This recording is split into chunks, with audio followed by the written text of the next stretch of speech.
12 গুণের নারীকে আল্লাহ তাআলা ভালোবাসেন। যেই নারীর মাঝে 12টা গুণ সে বিলং করতে পারবে, 12টা গুণ যে মেনে চলতে পারবে, তার লাইফে ফলো করতে পারবে, আল্লাহ তাআলা নিজেই তাকে ভালোবাসবেন। সুবহানাল্লাহ পড়বেন না আপনারা সবাই?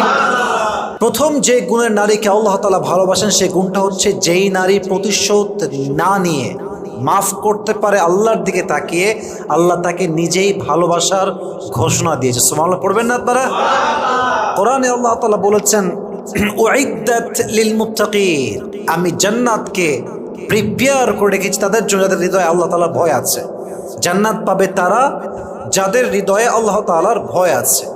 তো তাদের গুণ কি কি আছে? আল্লাহ তাআলা একটা গুণ বলেছেন ওয়াল আফিনা আনিন নাস, দে উইল ফরগিভ পিপল, তারা মানুষকে ক্ষমা করবে, and they will not take revenge, তারা প্রতিশোধ নেবে না। অনেকে দেখবেন যে অনেক আগে কেউ কষ্ট দিয়েছে, কোনো একটা কথা বলে, গালি দিয়ে, ধার নিয়ে বা কোনো একটা ভাবে তাকে কষ্ট দিয়েছে, বাট মানুষ এটাকে পেলে পুষে বড় করে 4 বছর পরে গিয়ে হলো প্রতিশোধ নেয়। অনেকে আবার খুনও করে।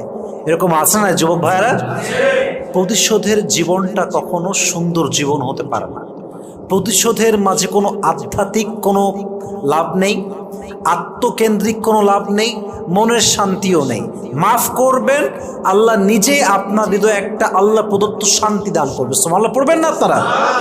So they will forgive people, they will not take any revenge in their lives. তারা মাফ করে দিবে, তারা কখনো প্রতিশোধ নেবে না। আমরাও ট্রাই করবো মাফ করার জন্য। রাজি আছেন তো ইনশাআল্লাহ?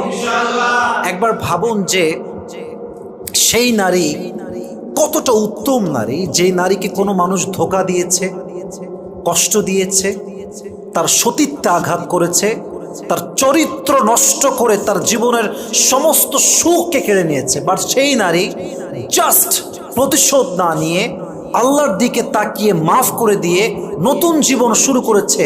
তার মতো উত্তম নারী, চরিত্রবান নারী আল্লাহর জমিন আর কেউ হতে পারে না। ঠিক কিনা বলেন সবাই? So they will forgive people, তারা মাফ করে দিবে, প্রতিশোধ নেবে না। 1 2 মনোযোগ আছে সবার? আছে আছে। 2 নাম্বার গুণ হচ্ছে সেই নারীকে আল্লাহ তাআলা বড্ড ভালোবাসেন যেই নারী ধৈর্যশীল। বলেন সবাই, কি শীল? Success it depends on patience. সফলতা এটা ডিপেন্ড করে আপনার ধৈর্যের উপরে। যার ধৈর্যের পাহাড় যত বড়, তার সফলতার লেভেল তত বড়। সুবহানাল্লাহ পড়বেন না আপনারা? Sabr is about tightening your bond and relationship with Allah subhanahu wa ta'ala when you are doing a lot of hard work, when you are facing so many